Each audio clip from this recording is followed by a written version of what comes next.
Welcome to the Michael Welch Podcast. I'm just getting into it today. Thank you very much for tuning in. I know it's been a couple of weeks. I've been studying up, of course, on my college football here, as the rest of you probably have been catching up on my college basketball and my NBA, all the good stuff here. Recruiting rankings, stuff's going crazy right now. But let's get right into it here. The national championship game was the biggest victory for Georgia, the biggest spread in the history of a bowl game, as it is not even close. It's a massive disappointment and a 65-7 victory as Georgia completely flattens the Horned Frogs 65-7. Just a complete mashing there. 17 points in the first quarter. 17-7 was in the first quarter there. I was charting this game out to have notes for this podcast, and I stopped at about 16 minutes in game time wise. But let's look at what I got here to see how we got into this horrible position here for TCU. There was no Keandre Miller in at running back for TCU, one of the key pieces there, but I didn't really feel that his impact would necessarily dictate a higher ceiling or win-loss here for TCU. And I think that was a good gut feeling going in, obviously. But he was banged up in the Michigan game, or it will kind of reverse engineer the playoff games and go back through some of the bowl game highlights here in just a moment. But false start right from the bat is TCU on its opening drive there before they even ran a play. We quickly saw right off the bat that Max Duggan would have a ton of pressure in his face, so they started behind the eight ball right off the bat with a 1st and 15. They had an overthrow to Johnston as they went to him right away. Second play, after the overthrow, they went back to him, and the defensive tackle, Jalen Carter, who was a key piece, defensive tackle for Georgia. TCU was trying to game plan for getting him out of the equation, but he actually went out and made the tackle off to the sideline outside the numbers on Johnston on that second play. And then the third, on third down, it was an incomplete pass. So this was all Max Duggan having a lot of pressure in his face right away, and he was off balance and a couple bad throws, even though they tried to get Johnston involved right away. And we saw Georgia would be able to have their way pretty quickly here in the trenches, and Jalen Carter already involved. So key pieces already off the bat here in 3 plays, even prior to the first play on TCU's opening drive. Georgia, after the punt, got the ball on the 43-yard line, their own 43. Great field position for their first 3 drives, I believe. They had a false start as well.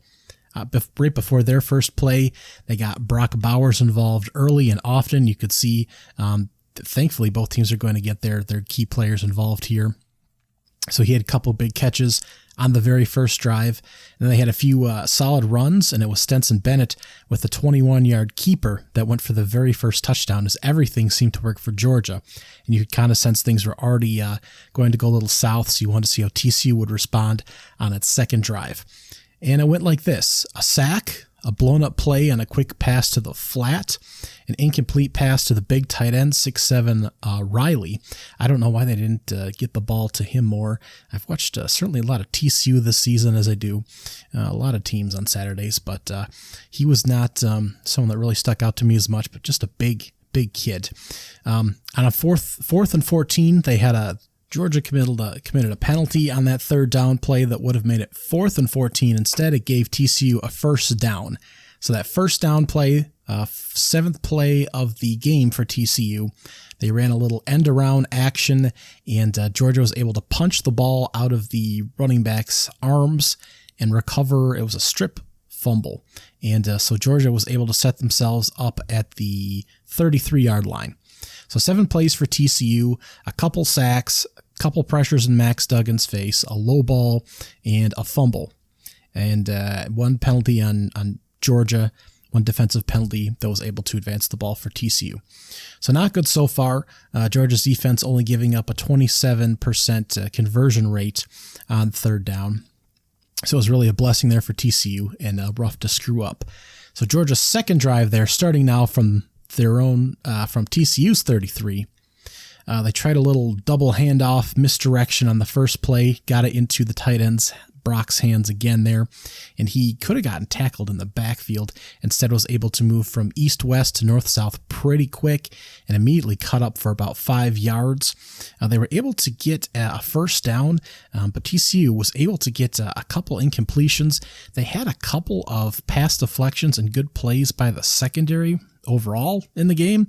I mean, the light went out in their eyes halfway through the second quarter, but they had a couple plays in this. If they weren't performing so terribly on the play action and biting so hard, the guys are getting open, and Bowers especially.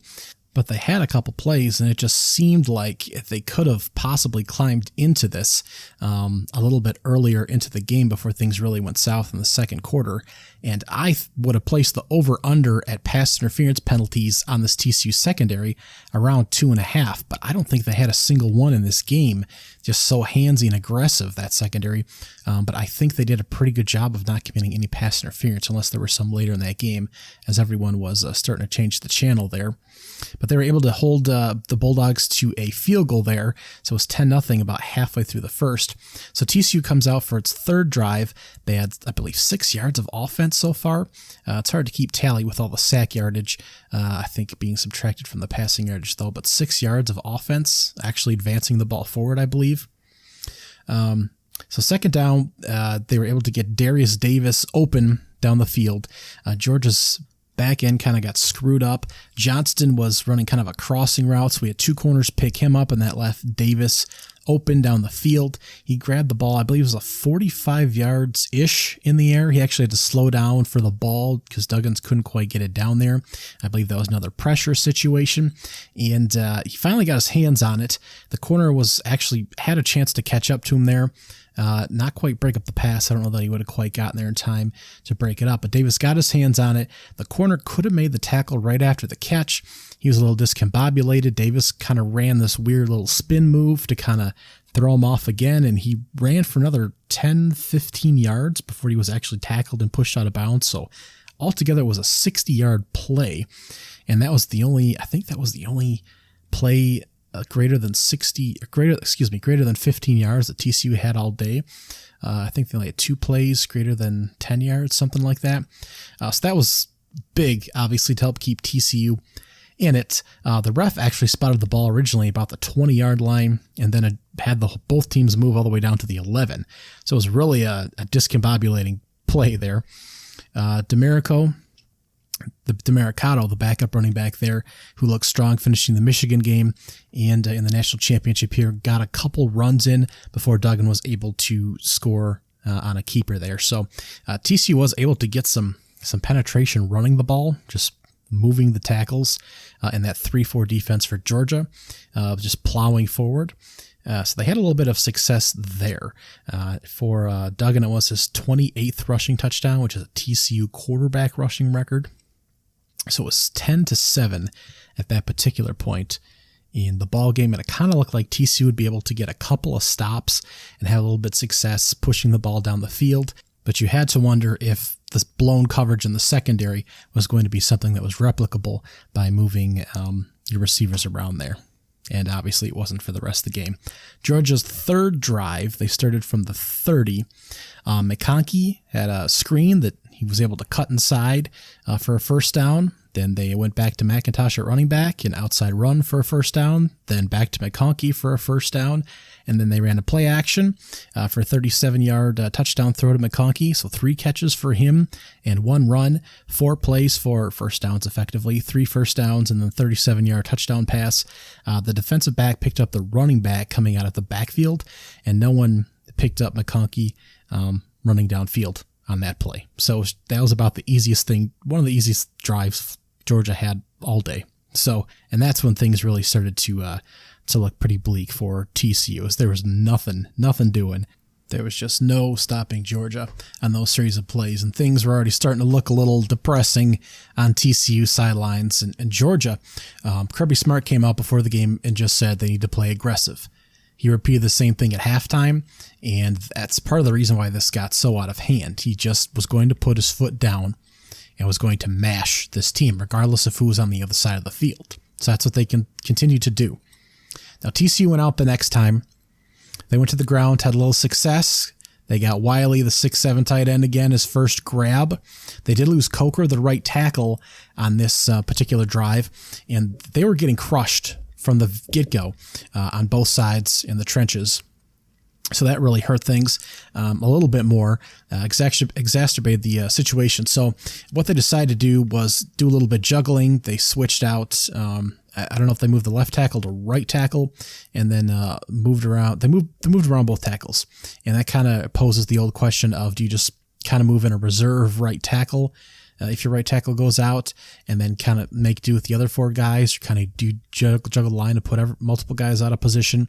Kind of poses that old question: if you lose one guy, do you shift everyone around? And it really didn't matter in this game. Clearly, Georgia was just better, and it was made a point on the broadcast that there are several 5-6 year guys on this offensive line. It's a veteran group, and Georgia just could do nothing to keep them off Duggan. I'm trying to get the QB pressure numbers. I can't find it exactly without going through and rewatching the game and hand-tallying how many pressures. 5 sacks, 8 tackles for losses, 2 interceptions, 1 forced fumble for the Georgia defense last night. Monday night. That only looks like a rough game for what TCU had to go through, and pretty good defensive numbers, stats in the box score for Georgia, but that doesn't account for how aggressive they really were. Sometimes bringing 3, a lot of the times mixing in different coverages, and really forcing Max Duggan to have a really, really bad game. But their 4th drive there, they did eventually punt down 17-7 at this point. And Georgia's 4th drive, they started way back at the 8-yard line, their worst position all night. More play action, back-to-back catches for Brock Bowers. Stetson Bennett had that great play that'll go down in history, where he's outrunning a blitzing linebacker who's right in his face on a 3rd and long that converted into a first down there, of course, because 3rd downs turn into first downs when you get enough yardage.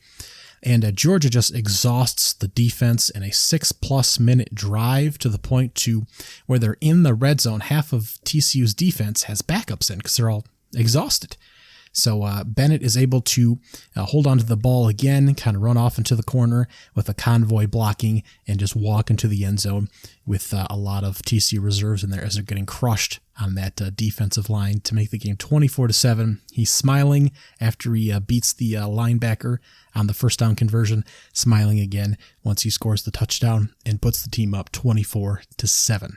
And it somehow gets worse for TCU before halftime, sort of like when you're playing Madden on easy mode. About 6 minutes left before the half. The next drive, Max Duggan throws really a bad pass to Quentin Johnston, who was 1 catch for 3 yards the entire game. And that ball's picked off. Georgia puts together another 5-minute drive in the second quarter, getting Brock Bowers in the mix, handing off to Kenny McIntosh and Kendall Milton, the 2 running backs there, to put another touchdown on the board with about a minute left before half. So it's 31-7. Then TCU comes out again and throws an interception at the 22-yard line just before half.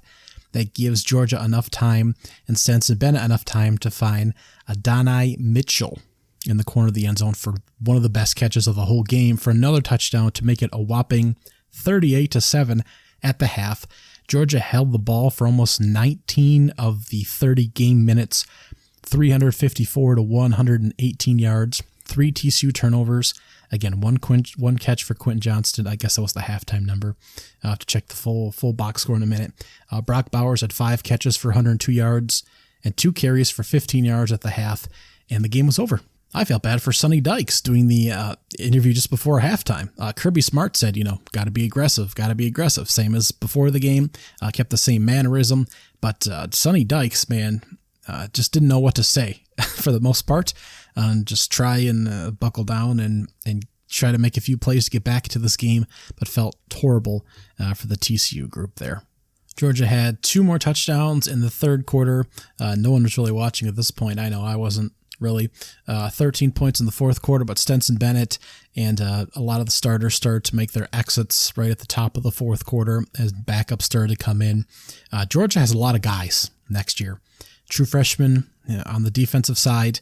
Of course, coming into this year, they had to reload on, I think, 10 new defensive starters and like half of the offense. So it was a question this year about how great they would be kind of rebounding and coming back. I don't think this year's team was quite as good as last year's, but next year's team might be better than both of them. They'll have to have a new quarterback, find a new quarterback in there. The backup they put in there, let's see here, Carson Beck, if he is going to be the starter next year. We haven't seen a whole lot of him, but they will have to replace the most important position of football, of course. But the point is they have kind of a refillable slot there. It's amazing that the most important spot doesn't really matter as long as you're not a net negative, because that defense is going to do a lot for you. But just an amazing showing there. TCU is going to lose a lot of pieces. They had a great year. I don't think you can downplay what they did. It's just at a certain point, playing a team that has 3 times the 4 and 5 star players and just the quality staff around them. Sonny Dykes is a great guy. Their staff is fantastic as well. His first year at TCU here, and I think they did a phenomenal job. And the scoreboard is a little lopsided. If they were to play this 9 more times, I'm not sure they lose 65-7 like that. Quentin Johnston did finish with 1 catch for 3 yards, but the pressure was just too much. The offensive line could not hold up there. The defensive line couldn't penetrate. Stenson had a lot of time. Just a rough go there. I'm not sure if they could necessarily fix that, but it's not necessarily the skill position groups that made a difference, although Georgia's loaded there as well. And there was a lot of news about how Georgia really has a lot of talent at wide receiver that we're not going to see a lot of, even in the national championship game necessarily, because they like to run multiple tight end sets. Although we did get to see several guys play out the way the game played out. So they have the speed to keep up with TCU, and they had the bodies in the trenches to beat them. And this is what you get when you have bodies in the trenches. I think that's the main piece that I garnered from this game. I don't expect TCU to be back here next year. Georgia's schedule, though, lines up particularly favorable. Let me get it up here. They open up against UT Martin. Then they play Ball State. Then they get South Carolina at home. We'll see if South Carolina is another 8-win team next year.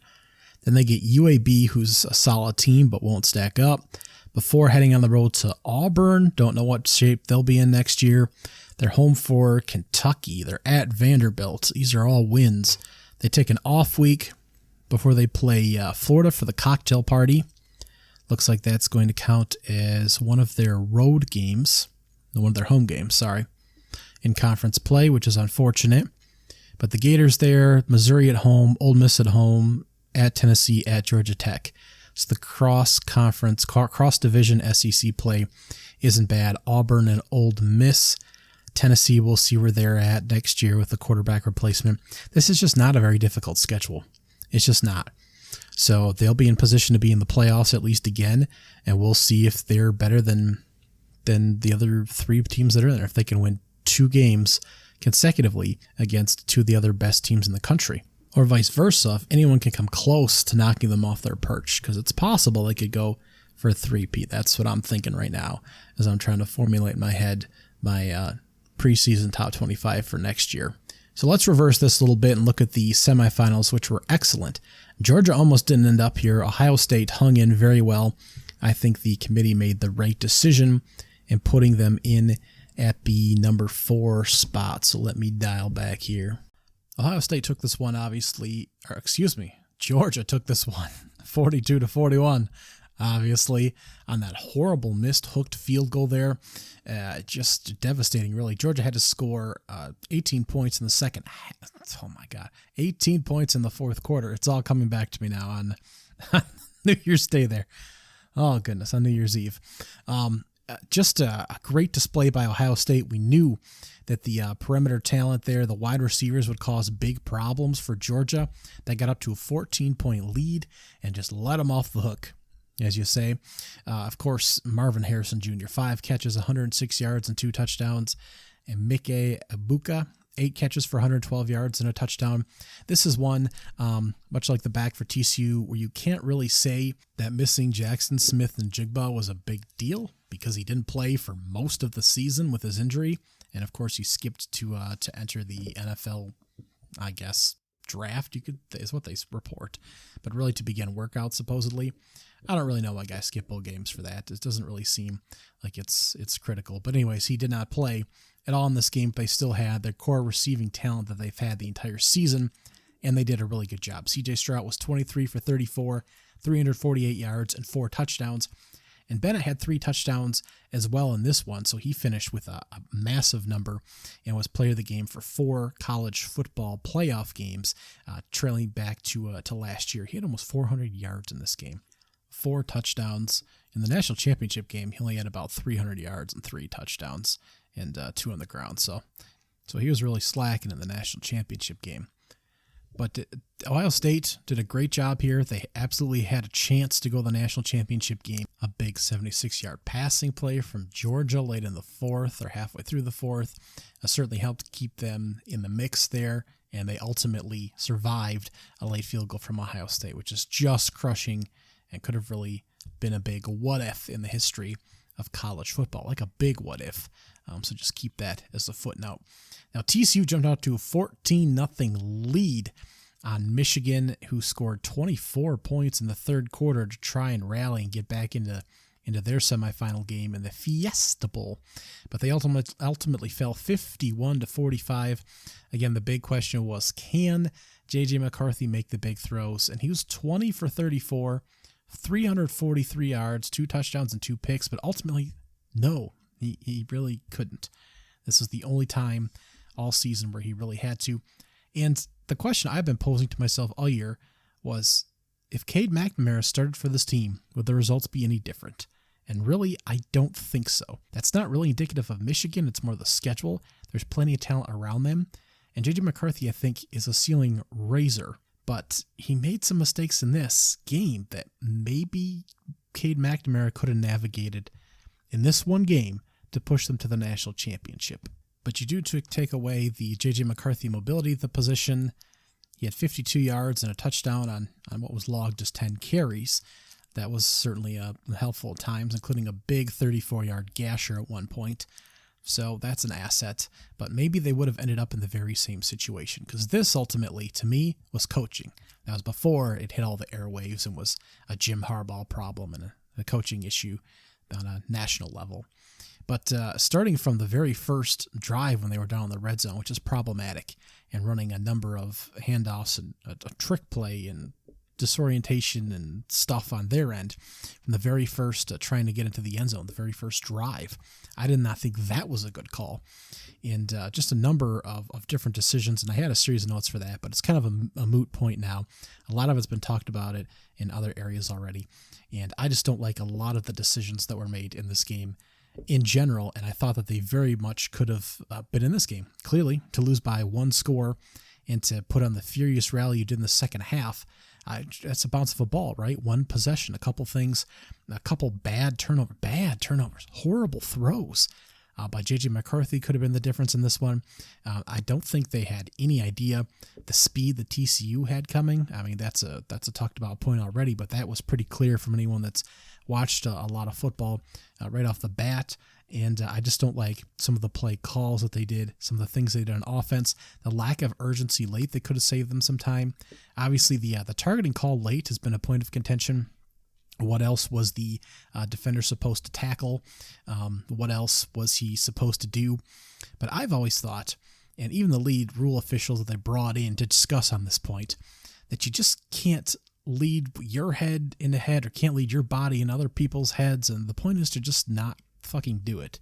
But even head rule officials on different broadcasts can't seem to agree on that. So maybe it should have been a flag. They probably wouldn't have scored anyways. I'm not sure that it matters. But they need to figure this out with referees. If you hit a guy in the head, even if that's the only thing to tackle, and that should be an asset used to the offense, I guess that's a penalty, right? You can't do it. Wrap him around the neck, right? I mean, you can't hit a guy in the head. That seems pretty clear to me. So if you are a defender and you hit a guy in the head and they're not going to call it a penalty because that's the only thing you could tackle, it still seems like that should be a penalty, right? That's not at the fault of the offense. Yes, the only thing I'm showing at you because I'm running at you with my head down is my head, so feel free to concuss me. That doesn't quite seem right either, does it? So I just don't understand that point.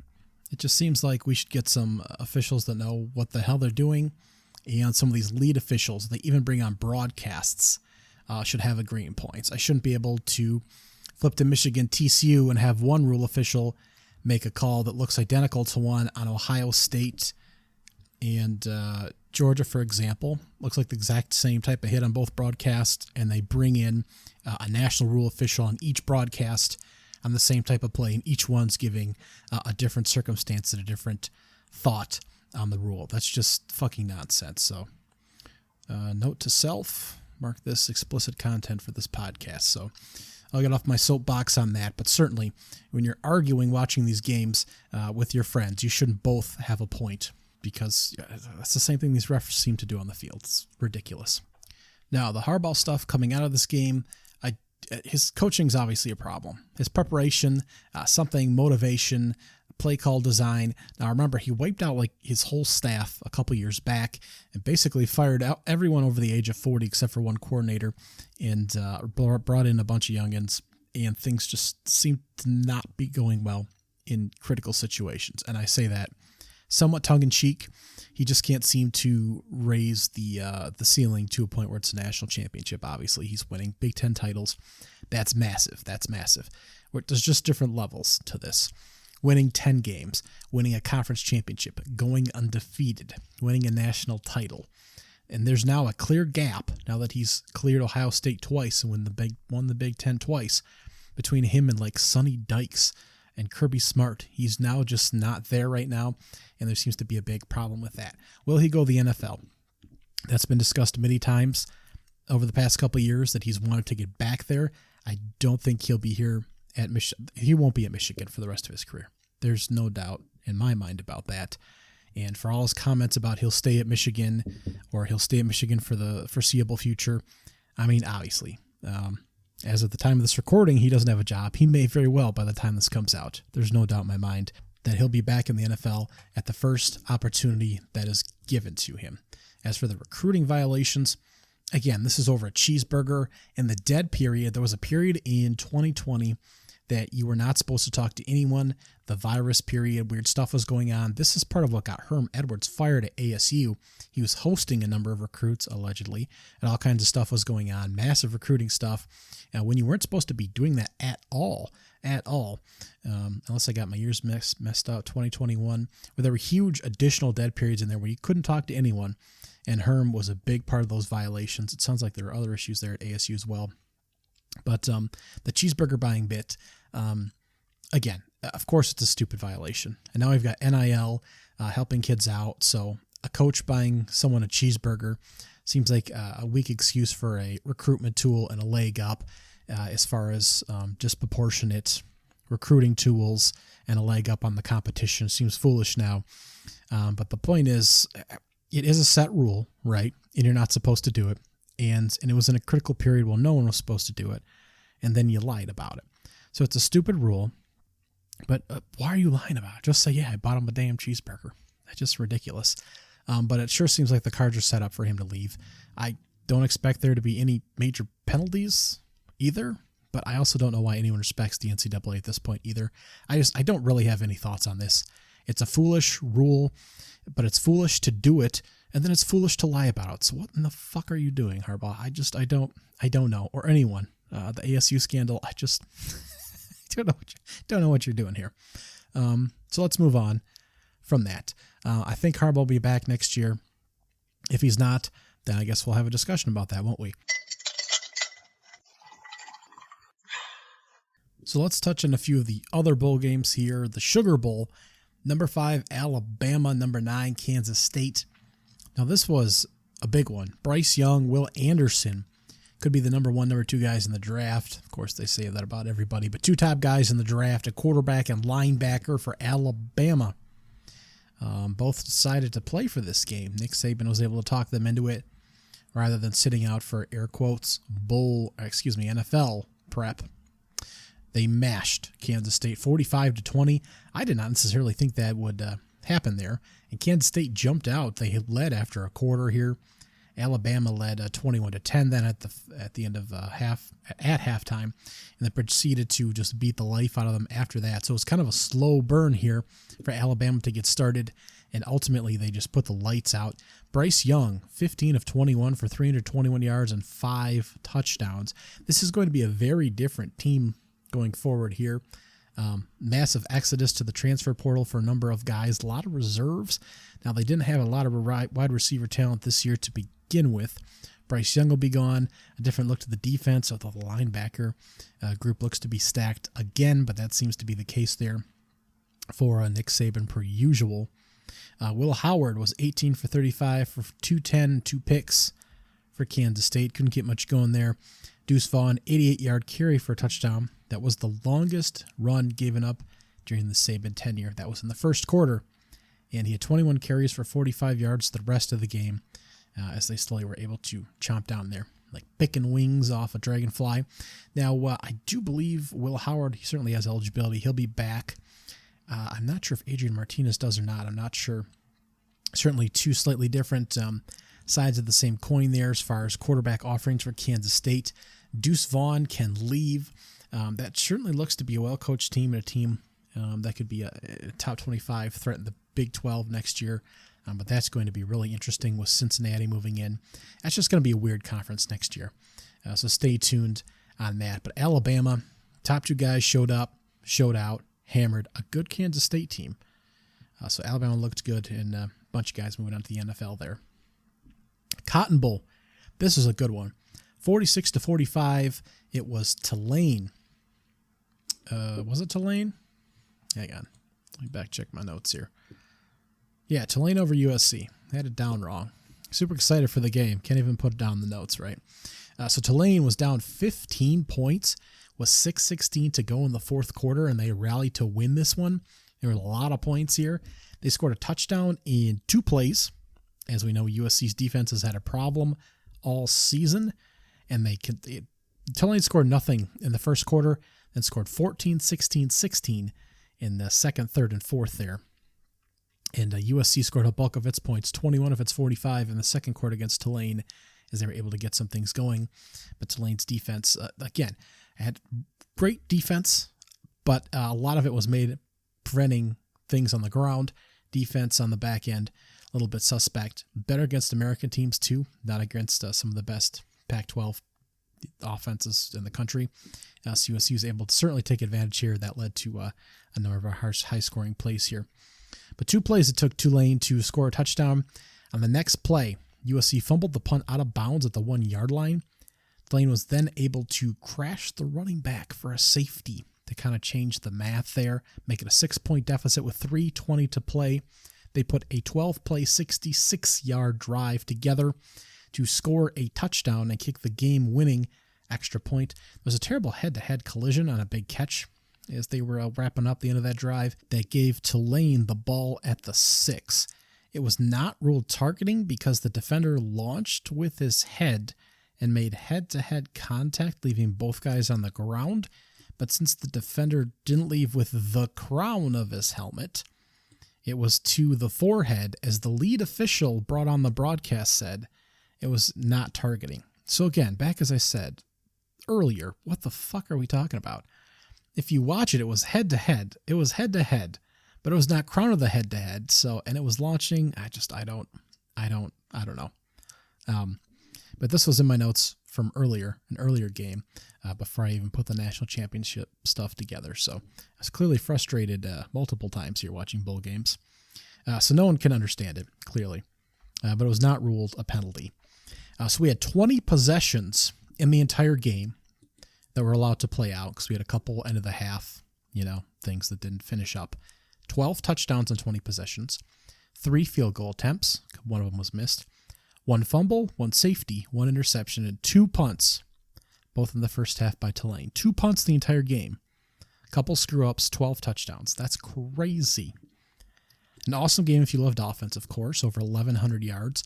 USC had twice the time of possession, almost triple the first downs, 29, and they were 11 for 15 on third down, while Tulane was 3 for 8. They had a couple big plays, a lot of big plays. So again, the back end for Tulane was very vulnerable and able to get a number of big plays. USC was on them. No Jordan Addison, though. Caleb Williams was still 37 for 52 without him. 462 yards, 5 touchdowns, and a pick. Thankfully, he was healthy for this game after getting crushed by Utah in the Pac-12 Conference Championship game. Brendan Rice, 6 catches for 172 and 2 touchdowns. Taj Washington, 5 catches for 109. 120 yards from the running backs, 39 came on a run from Malik Brown, who only had 6 carries total. Austin Jones only had 2.8 yards per carry. He should be back next year. So a lot of great offensive players, even though the former receiver of the year transfer there was out, and their top running back was out. But he's had weapons all year and been able to make things happen. So he's going to be a massive threat next year. Thank goodness he was healthy. Too bad they couldn't make the playoffs. I mean, they probably would have been crunched, but still, it would have been fun to see this offense in the playoffs. And Tulane, just a great job there. Michael Pratt, the quarterback, 83 yards on the ground, 8 for 17 for 234 and 2 touchdowns. He was great on the last couple drives. It was his complement, the running back, Taj Spears, that really kept things going throughout the game. The running back there had 17 carries for 205 yards and 4 touchdowns, 12.1 yards per carry. That defensive line there with Tulia, the sacks leader for USC, if he's blocked out, then they couldn't do much to stop the run. Can't do much there. So USC still able to get pressure on Tulane, even with him accounted for a lot of the time, not able to stop the run. The difference between Power 5 and non-Power 5 guys is usually the big bodies on the lines. But just a good job by Tulane here. They were 2-10 last season. They finished 12-2. USC goes from 4-8 to 11-3. So Tulane, probably certainly a preseason top 25 favorite, with the landscape of the American Conference changing next year. Cincinnati and Houston will be out. Big New Year's 6 win, couple tough losses for USC, but Caleb Williams will be back next year. So USC and Tulane riding high going into next season. And this is one of the best bowl games of the year. Citrus Bowl wasn't. LSU, number 17, beat Purdue 63-7. LSU scored at least 2 touchdowns in every single quarter. Purdue didn't score until the 4th. Brian Brom was the intern coach, of course, with his brother moving over to Louisville. No-top quarterback Aiden O'Connell decided to sit out last second for NFL. Charlie Jones, wide receiver, decided to sit out for Purdue. Kayshon Boutte for LSU sat out, and then a bunch of rumors came out about some extracurriculars involving people and lack of clothing and other activities in clubs. So that's fine. All adults, all side activities, but they are still college kids and have curfews and certain things for these events, and I believe it was related, and he did not meet all those obligations. So he did not play. He'll be going to the NFL as well, Kayshon Boutte, and he was not a big part of this offense as well, and he was expected to be in the running for one of the top receivers in the country this year, but they didn't miss him. Not much to say about the offense. Top 2 guys were out. Everyone got to play on both sides in a blowout. We had like 20 guys throwing passes here on both sides, so just a horrific game. I'm sorry for anyone that has to buy tickets to these kind of deals. So 63-7, LSU over Purdue. Almost challenged the national championship for biggest scoring difference in bowl game history. So there you go. On a narrative note, Purdue probably overshot its britches just a little bit this year. I had them projected to possibly win the West, Big Ten West, because I thought Aiden O'Connell would be the best quarterback in that division by far and overcome some of those defenses. And it wasn't too far off there, certainly. But Purdue, not sure if they're going to be moving forward. A new head coach. Hopefully they'll still have a good offense in place there. As for LSU, that was a hell of a first year for Brian Kelly. Not sure that he's going to repeat that next year, though. Such a high accomplishment. Really a down year for the SEC. I've heard some folks say that it might be one of the worst in the past couple decades for SEC conference play. So I certainly don't expect them to be this good next year, which is crazy. I mean, record-wise at least. Competitive, they might be as good, but you certainly expect a few of these programs to look up. Lane Kiffin locking in the Ole Miss job. Maybe that team, which won 8 games this year, certainly starts to look up. Don't know the effect that Mike Leach loss will have on Mississippi State, but that's still a good program. Auburn can't possibly be as bad. Alabama will be looking better, certainly. So not sure what the effect for LSU will be going forward, but certainly a factor, but maybe not as many wins next year. Okay, let's check back on some of the December games. Let's go all the way back. UTSA, number 25, falls to number 24, Troy. and the Duluth Trading Cure Bowl. We know this was one you were looking forward to. 18-12 was the final, unfortunately. Kind of a low-scoring one. Went Troy's way. It was really a defense versus offense in a very broad sense. The defense was too much for the Roadrunners offense. I was at the same hotel on vacation. Lots of orange in my hotel. Frank Harris was constantly under pressure. He had 3 turnovers in this game, 5 total for the Roadrunners, and 9 penalties for 104 yards. They still could have won this game late. Troy had only 153 yards of offense versus 345 for UTSA. But they scored on a pick 6 that made the difference in this game and stopped 2 UTSA 4th downs in the final 8 minutes to win it. Final 8 minutes. A pick 6 to make the difference and 2 4th down stops. That was the whole game in the final bit there. And UTSA is 0-4 in bowl games all time. They finish 11-3. Frank here stated for now he'll be back next season. Troy finishes 12-2 in 8. They played 8 one-possession games this year. 8 one-possession games that they won. That leads the country. There we go. Finally got it out. So 2 great teams. One of the not one of the best bowl games, I'd say, but one of the better ones, certainly. 2 of the best teams. A little slow at times. Troy certainly not executing on offense, and neither team executing on offense, but just a good job by Troy getting pressure. And hope to see Frank Harris back here for UTSA next year. Las Vegas Bowl, number 14, Oregon State pile drives Florida 30-3. This has really driven the narrative that Billy Napier was going to have a long rebuild in Florida. They had a number of one-possession games here, so I'm not sure that narrative is right here. But Oregon State finishes 10-3, welcomes in DJ Ungale as a transfer from Clemson here next season. I think that's pretty exciting. Florida finishes 6-7, losing records for back-to-back seasons for the first time since the 70s. The field goal they made late in the 4th also maintains a scoring streak of not getting shut out for 436 games stretching back to 1988. So yay, there's something you didn't know, but now you can root for, I suppose. First of all, the losing season is thrown at his feet is just wrong. LSU, Oregon, TCU are examples of coaches with first-year success here. On the other hand, Miami, Oklahoma, Florida struggled. You're not necessarily going to flip the culture, the recruits, and have a reboot in one offseason. They lost to Kentucky by 10, at Tennessee by 5, LSU by 10, at Florida State by 7, Georgia by 22. I mean, that's closer than TCU, right? At Vanderbilt by 7. That was kind of unexcusable. You don't want to have that. But Vanderbilt's looking better. They beat Kentucky, too. They did beat Utah, Missouri, South Carolina. Utah in the opener is probably the high point, but I mean, it's not too far off. They're just not too far off, right? Now, Anthony Richardson leaving for the NFL was a shocker, but he played horrible for a lot of games this year. I mean, the thought process, for me anyways, was he's another offseason with Billy Napier this year will hopefully bring success for next season, 2023. He didn't play for the bowl here at all. A lot of guys sat out. That's part of the problem.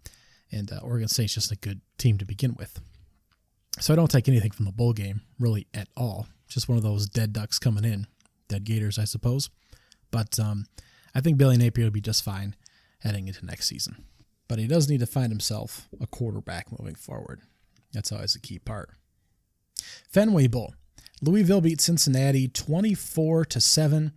Both teams were down coaches and personnel. They're playing in a baseball stadium where both teams shared the sideline, which was weird because, of course, we have one coaching staff leaving from one program and going to the other. Doesn't get any stranger. Louisville's defense picked up in the midseason. They were crushed by Clemson and Kentucky in 2 of the last regular season games, but they had 7 sacks in this game and rolled up over 280 yards on the ground.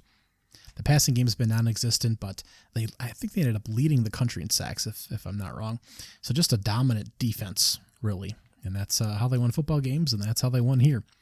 Cincy just lost every big game that mattered. Arkansas, Central Florida, Tulane, Louisville. Their best wins were either East Carolina or SMU, and both of those were 2-point wins. So nothing came easy for this team this year. Now they're moving to the Big 12. They'll have a new coach. Hopefully they'll have a new starting quarterback. Just tough times there. The Jimmy Kimmel L.A. Bowl. Fresno State crushed Washington State 29-6 A little shocking. It was kind of a slow burn, if you will. Fresno scored in every quarter, and the defense, which wasn't a staple of what the Bulldogs have been doing, just kind of stifled the Cougars there. Jake Haener, our old quarterback buddy there, our whole old top shelf guy. Mountain West has always got a top quarterback. Last year it was Carson Strong for Nevada. This year it was our guy Haener when he was healthy.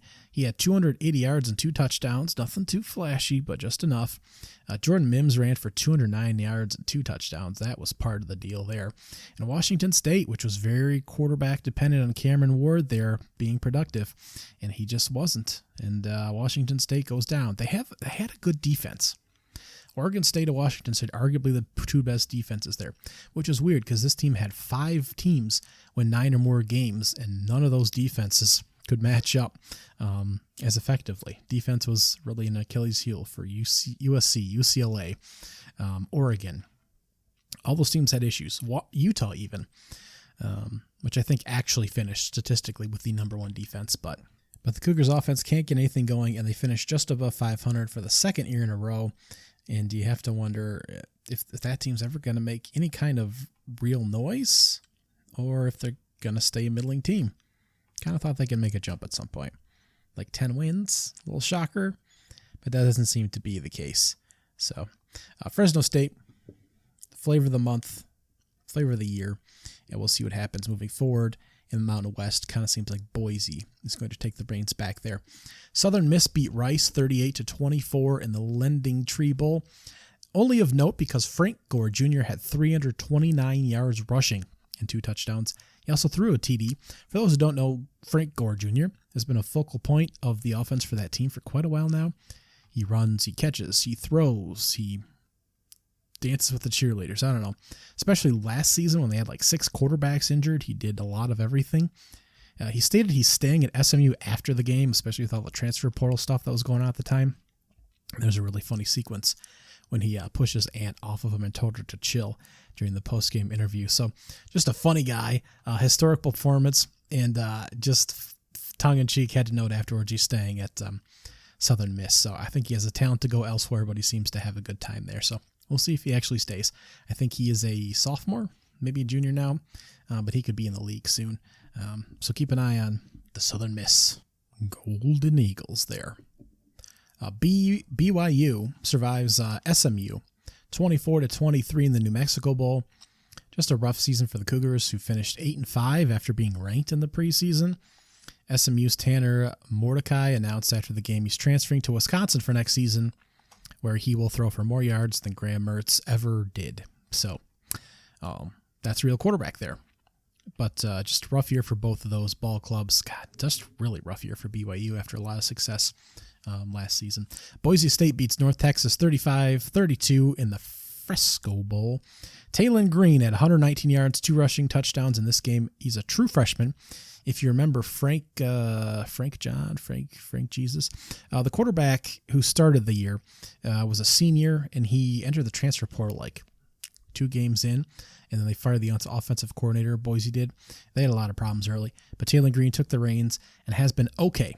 There's been a lot of optimism, but he hasn't been a world beater so far. But as true freshman quarterbacks go, he has room to really open up next year and allow the Broncos to take this division, take the Mountain West. So not an awesome thrower all the time, but should be exciting as a dual threat, which is really everybody now, but should be a good quarterback to watch next year. North Texas fired their coach. I think Toon, their quarterback's coming back, entered the transfer portal, then said he's coming back. When you read the news reports like that, it kind of sounds like a kid throwing a tantrum, which I know is not the case. Just guys trying to do what's best for their future, but, I'm going to leave now. I'm coming back. I guess I'm settling down. Just kind of funny in that context, but should have a good quarterback there for North Texas, hopefully next season. Western Kentucky beat South Alabama 44-23 in the New Orleans Bowl. Austin Reed entered the transfer portal, pulled out, played in the bowl, and put up almost 500 yards and 4 touchdowns. I just thought South Alabama would be disruptive on defense, but they gave up almost 700 yards. And the Jags offense doesn't operate like that. 421 for them. Hilltoppers led 31-3 at half, and that was a wrap. I just thought Austin Reed wasn't going to play in this game. I thought he was done. Thought he was moving on. I thought he'd have an opportunity to move up. Then about 20 other quarterbacks stated they were entering the transfer portal, and he quickly jumped back into Hilltopper country. So must have thought he had an opportunity to move up there, and then I think that window shut pretty quickly, or he decided he really liked it there. So I still thought South Alabama would have won this game. They had 2 losses again this season to Troy in a low-scoring affair, that Troy defense we talked about a minute ago, and they lost by a point at UCLA. So this is a good freaking team. I just thought they would have been able to stifle Western Kentucky, which is not a great defense regardless, but do enough damage there. But just not the case. Western Kentucky wins big there. Kind of a shocker. Baylor loses the Armed Forces Bowl 30-15 to Air Force to finish 6-7, 1 year after winning the Big 12 title. They lost 4 straight games to finish the season. Just not a great team there, and the Big 12 is only getting tougher. I'm not sure they're just a gimme to rise back to the top. It's going to be a rough go there. Best win at Texas Tech this year? Only 1 win over a team with a winning record. Last year they had 5 ranked teams beaten. So there you go.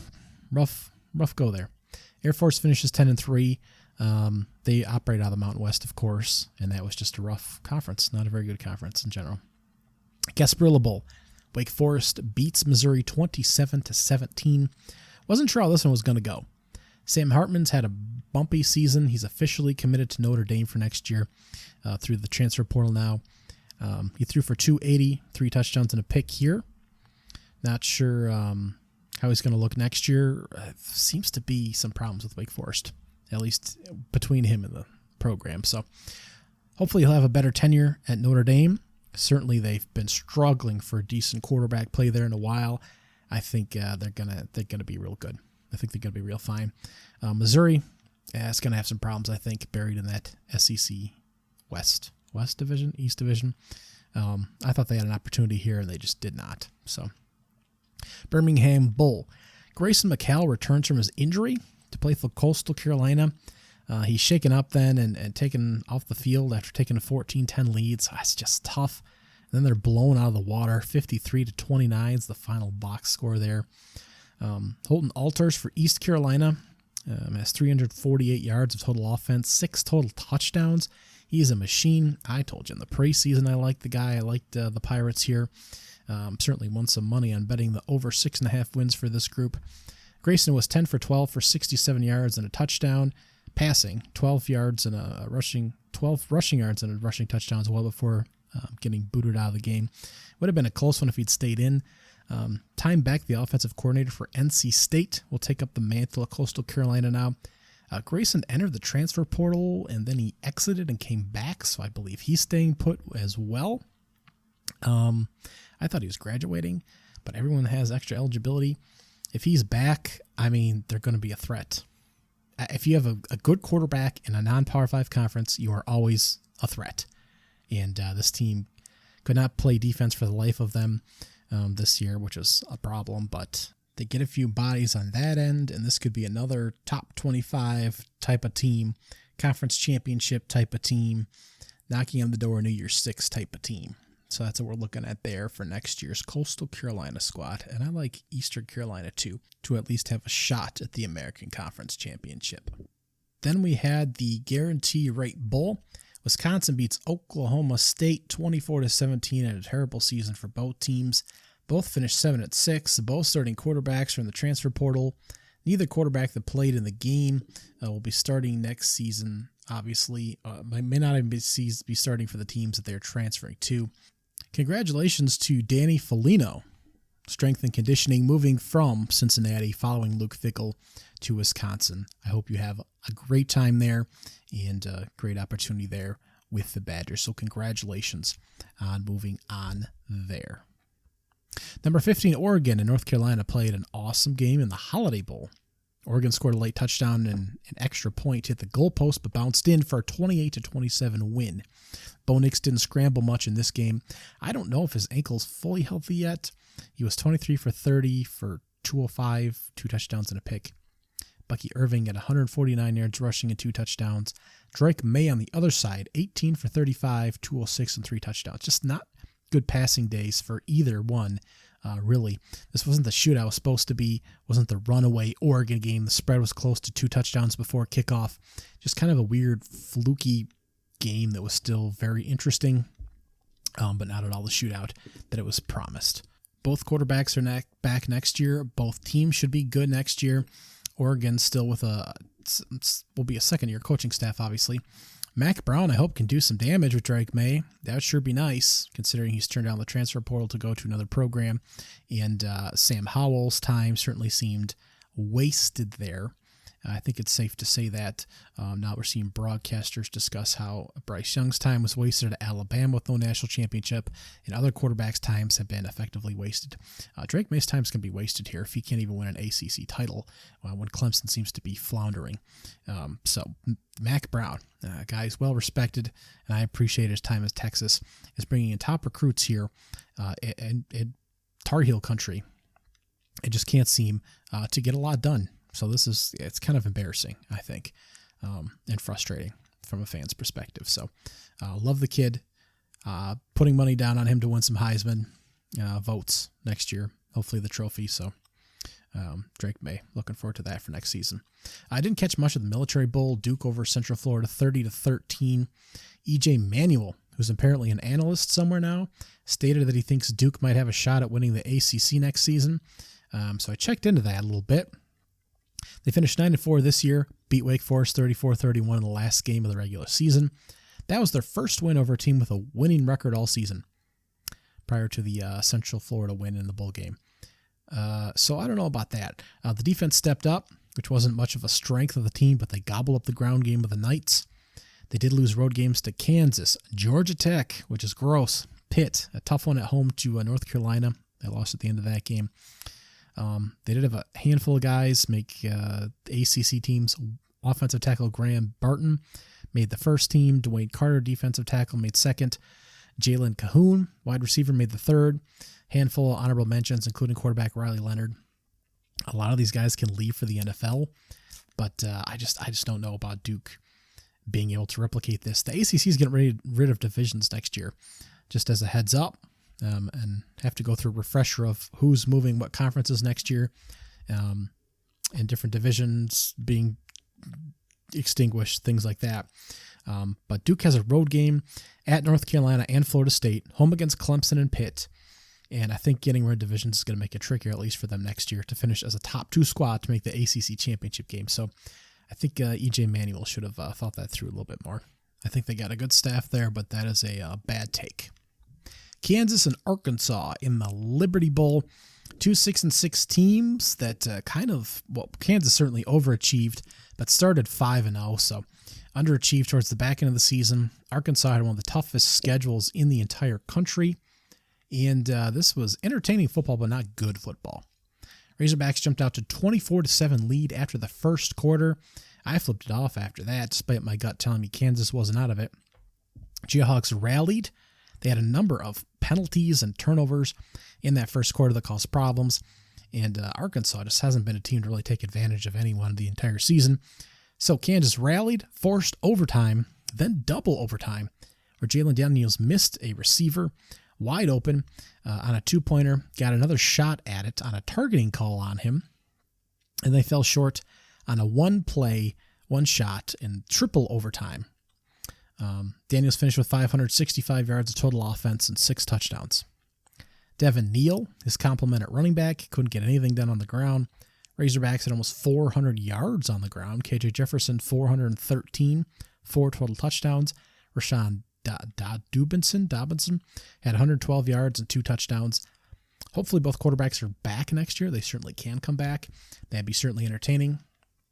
But good game there. Good game to watch. Not a good game X's and O's wise, I suppose. Texas Tech smashed Ole Miss 42-25 in the Texas Bowl. The Red Raiders did a pretty good job shutting down one of the best run games in the country. Tyler Shaw, who only managed a few starts this season, managed 242 yards passing, 111 yards, and 2 touchdowns on the ground. I don't know if he can come back next season between the extra eligibility year, grad status, medical, redshirts, all that stuff. He seems like a decent option to come back, former Oregon player.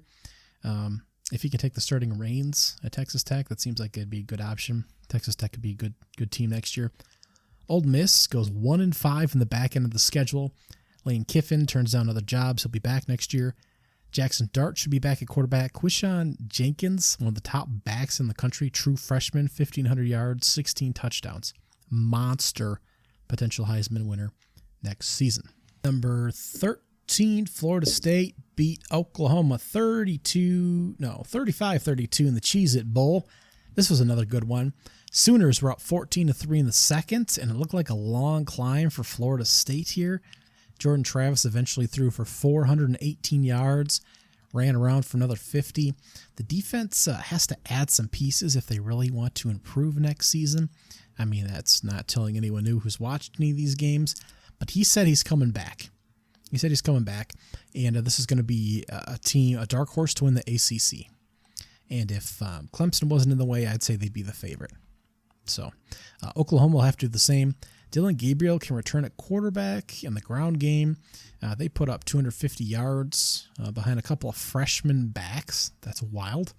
They lose Marvin Mims to the NFL. He could come back, but I don't think he will. There's no reason to think Brent Venables can't build this team up for next season.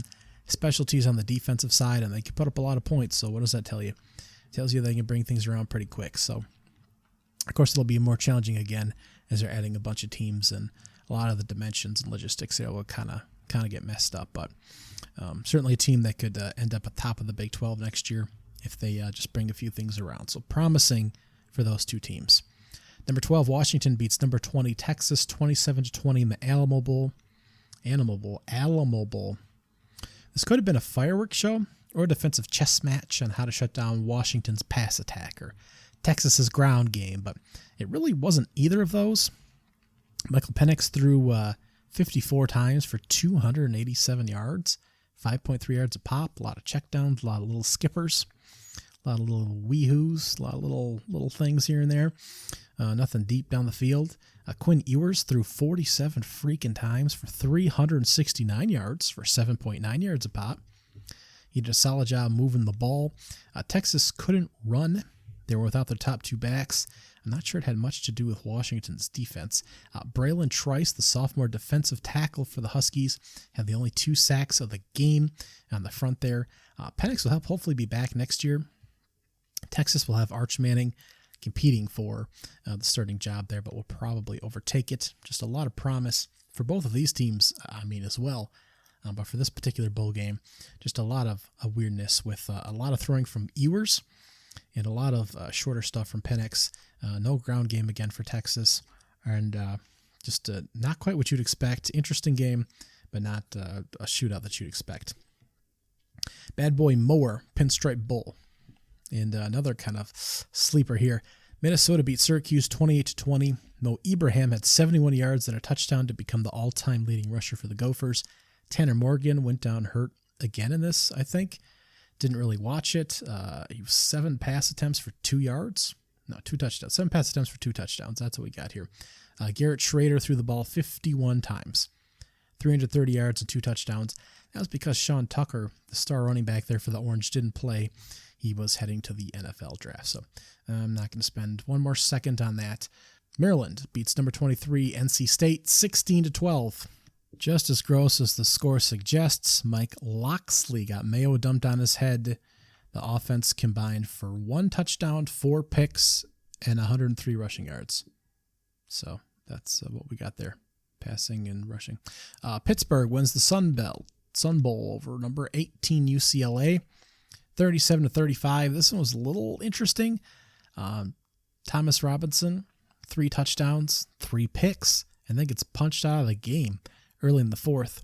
Pitt outscores the Bruins 16-7 in the final frame, and Pitt was down a ton of guys. You wouldn't think they'd have a shot in this, yet UCLA can't play defense. Very confusing. Number of things going on here. Slavic entered the transfer portal, the quarterback for Pittsburgh.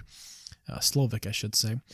The starting running back was out, yet they won the turnover battle 5-1. UCLA just couldn't stop turning the freaking ball over, and so they hung in close, pulled it off with a field goal at the end. Just a weird, nobody playing, tons of turnovers, starting quarterback knocked out, Just weird game. The Bruins will have a new quarterback for the first time in 5 years next season. So we'll have that to look forward to. In Pittsburgh, we'll be doing a reshuffling at that position again as well. The Gator Bowl between number 21 Notre Dame and number 19 South Carolina was a 45-38 game that saw the Irish survive. Tyler Butcher, who was injured in game 3, I believe, made it back for this one to play quarterback for the Irish there. And man, I don't know who was going to take snaps if it wasn't him. He was 18 for 33 for 274 yards, 3 touchdowns, 3 picks. He also had 2 touchdowns on the ground and 61 yards. He probably won't be the starter next year. Of course, Sam Hartford coming in will compete for that job and will probably win it. 2 pick sixes kept South Carolina in the game, including one in the red zone that was returned 100 yards. Rattler was the offense for the Gamecocks, who were up 21-7 early. He was 29 for 46 for 246 yards, 2 touchdowns, and a pick. But again, it was the special stuff that South Carolina was doing. Special teams, defense, those kind of scores that kept them in this game. Notre Dame was just better. I know people like the Gamecocks because of their improbable wins over Clemson and Tennessee late, but this just was not the better team. They just weren't. And now they're going to have to figure out what they're going to do next year. Spencer Rattler could come back. There's talk about him going to the NFL. Good fucking luck with that. So we'll see what happens. Notre Dame should be better next year for sure. South Carolina, we'll see. Number 6, Tennessee, and number 7, Clemson. I believe this is the last one of note on the docket in the Orange Bowl. Top game on the slate outside of the playoffs, really, and it was horrific. Clemson should have been the clear favorite with more of its meaningful roster intact, and Tennessee, which relied on its high-powered offense, was down to quarterback Joe Milton and a couple receivers. Jalen Hyatt, Cedric Tillman getting ready for the NFL, couldn't make it to the game. Jimmy Callaway in the transfer portal. Clemson's first 4 drives, turnover on downs, missed 55-yard field goal, missed 49-yard field goal, missed 42-yard field goal. Yet Dabo kept kicking fucking field goals as they got a 31-yard field goal and a 40-yard field goal before finally scoring a touchdown in the 4th quarter. Milton on the other side hit a 16-yard touchdown pass, a 50-yard pass down to the 2 that set up a touchdown run, a 14-yard touchdown pass, a 46-yard touchdown pass, and took a lot of other shots, just hit the big plays, which is what he was able to do. He's got a big arm, take shots downfield. Took a lot of them. It was good game planning to use his big arm. Clemson had a difficult time, and the healthiest they've ever been, I believe, back in that secondary, unless a lot more guys are out than I realized. Cade Klubenik, who was starting the game for the first time all year, he hadn't actually started a game, with DJ Ungley officially in the portal, going to Oregon State. Cade Klubenik started. He's not been good, not been a difference maker all year. 320 yards, 30 for 54 passing, and 2 picks. 20 carries on the final box tally for 51 yards and a touchdown, but he was under pressure all the time.